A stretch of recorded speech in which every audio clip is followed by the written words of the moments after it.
Joining me now is Congresswoman Jan Schakowsky of Illinois, who served on the President's National Commission on Fiscal Responsibility and Reform. Thank you for joining me tonight. Thank you, Lawrence. Has the President taken his ball and gone home? Is that a fair characterization? You know, it's just amazing that they would say that after being obstructionists, of saying no, no, no to absolutely everything that he has done every time that he's reached out to them. They're smart, however, really, I think, to drop this idea of class warfare, because actually what the President is trying to do is stop the war on the middle class that has been waged for decades now and has benefited their constituents, that is the Republican-favored constituents, the wealthiest.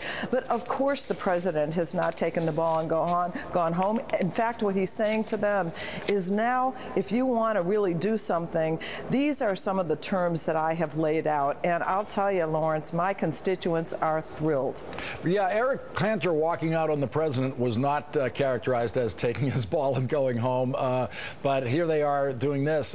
It seems to me that there's not yet any specificity on how the Buffett rule would be written into law, how you could write it so that a situation wouldn't occur again where Warren Buffett, a billionaire, would be paying a lower income tax rate than middle-class employees who work for him. How would you write that into law? Well, first of all, the President has said that those tax cuts for the wealthiest Americans absolutely are not going to be renewed. But I certainly introduced my own proposal, the Fairness in Taxation Act, that would raise the rates for the highest earners, starting at $1 million and ratcheting up to $1 billion. I hope the super committee, at least the Democrats, will put that actually into legislative terms on how we can make sure that no millionaire pays a lower rate than a plumber or a school teacher or his secretary, or, as Warren Buffett has said, the woman that cleans his house.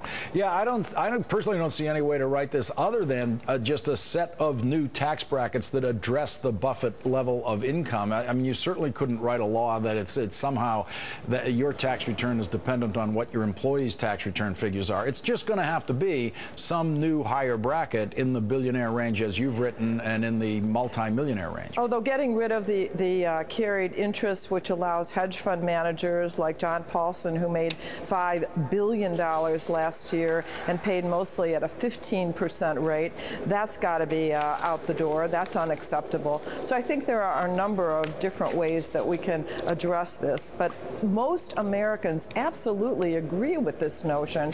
And for the Republicans to say, well, we shouldn't go after these wealthy people, and calling it class warfare just doesn't sell.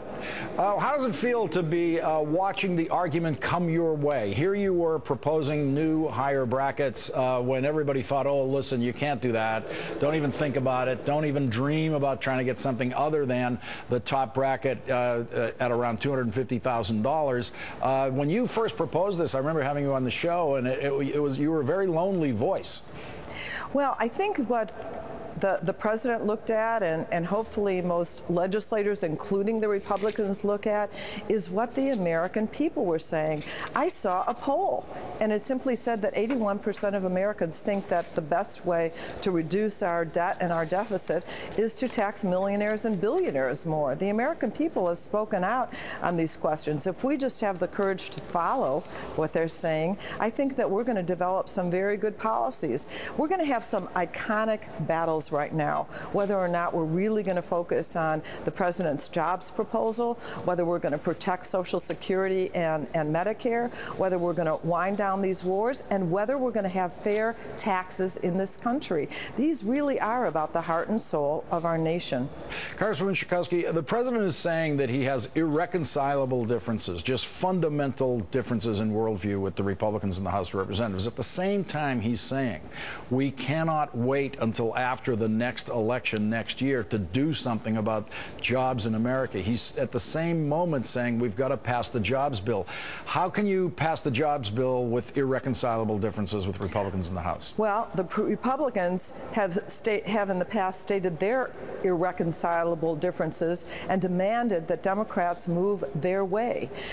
They made these threats over the debt ceiling and made demands that they were not about to back up on.